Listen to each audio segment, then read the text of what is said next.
बांग्लादेश के पीएम यूनुस की हलक में जान आई। चिकन नेक चिल्ला रहे यूनुस को मोदी गर्दन में मोदी। गला सूखते ही मोदी से हाथ जोड़े यूनुस।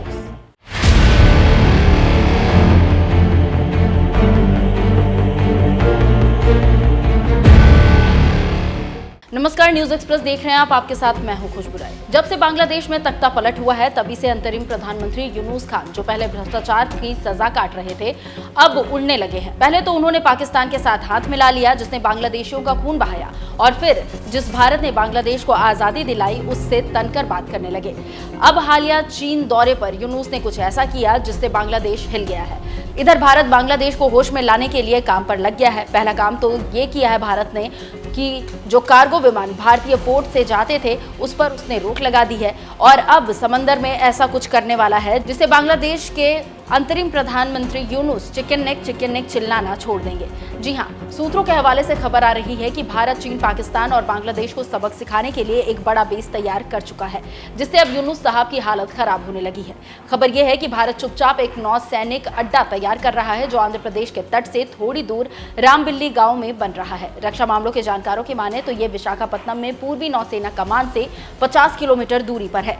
ये नौसेना बेस प्रोजेक्ट वर्षा के तहत बनाया जा रहा है और ये बेस 2026 तक पूरा होने की उम्मीद है।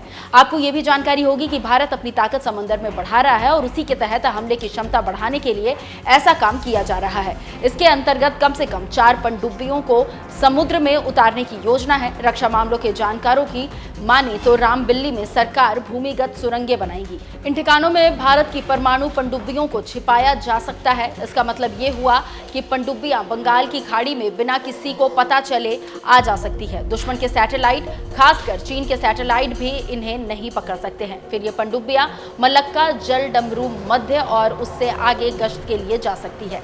इससे आप समझ सकते हैं कि कैसे यूनुस चिकन नेक चिल्ला रहे थे और अब भारत ने उसके होश ठिकाने पर ला दिए हैं। जानकारी देते चले कि सरकार अब बेस सुरक्षा के तहत काम कर रही है। रामबिल्ली में भूमिगत सुरंग और ठिकाने बनाने का यही एक कारण है। इसके साथ ही साथ रणनीतिक लिहाज से ये शानदार जगह है। यहाँ से पनडुब्बी के जरिए पाकिस्तान, बांग्लादेश और चीन की चाल को समझा जा सकता है और अब जांच के बाद छिपाया भी जा सकता है। इसी तरह का बेस चीन पहले बना चुका है और वहां पर परमाणु बम के साथ ही साथ खतरनाक सबमरीन और हथियार छिपाकर उसने रखे हुए हैं। वहीं से साउथ चीन सी में दादागिरी करता रहता है, लेकिन अब भारत की तरफ से करारा जवाब मिलेगा। इसका मतलब ये हुआ कि ये पनडुब्बियां बंगाल की खाड़ी में बिना किसी को पता चले आना जाना कर सकेगी। दुश्मन को पता भी नहीं चलेगा और इसकी एक और खासियत ये भी है कि ये चीन के सैटेलाइट में भी नहीं दिख पाएगा। फिर ये पनडुब्बियां मलक्का, जल डमरू मध्य और उससे आगे गश्त के लिए जा सकती है। भारत का प्रोजेक्ट सी बोर्ड तैयार। इस प्रोजेक्ट में 50 से अधिक पनडुब्बी बनेगी। 12 पनडुब्बी परमाणु से संचालित होगी।